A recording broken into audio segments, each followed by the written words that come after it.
耶稣的故事第三册，耶稣的譬喻第一课，耶真的农夫。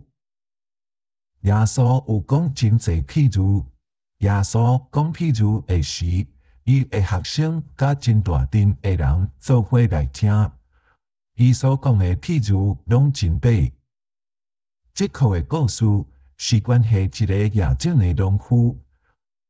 这个农夫在耶种的时，种子无拢落伫园里，有的种子加落伫路边，也伫路边的种子铺伫土面。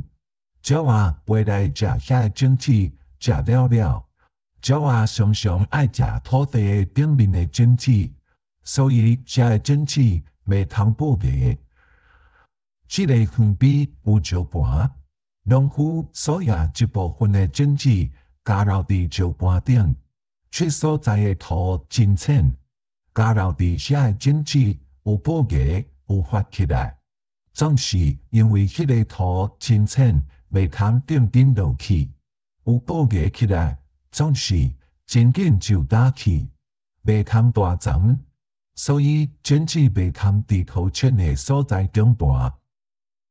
伫迄个园里有刺仔的所在，迄个农夫所野的一部分的种子加落伫刺仔内，遐个种子有保个，总是刺仔真大丛。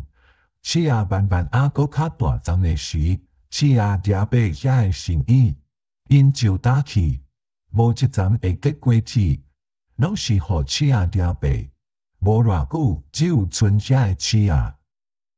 迄个园大部分是好的土地，迄个农夫所野大部分的种子落伫好的土地，遐个种子有发起来就大丛，有的种子发起来。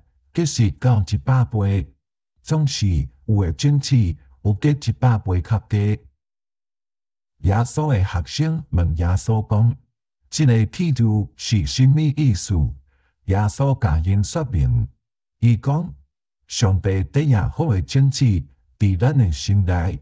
耶稣讲：有的人的心亲像路边的土地，因要听上帝的话，不过因听了魔鬼来。亲像鸟仔要食种子共款，魔鬼对遐个人的心将道理抢去，也有人的心亲像石盘的土地，迄个土真浅。即款的人真欢喜听道理，上帝的道理伫因的心内开始做工。总是因拄着困难的时，因放松因的信心。耶稣讲：互刺仔抓爬的。是亲像一种个听道理的人的心，因有真侪意外的代志充满因的心，因无时间照上帝的话去行，因所看到的代志也被上帝的道理。好的土地是亲像一种个听上帝的话的人的心，上帝的话住伫因心内，亲像种子发起来结实。伫有的人的心。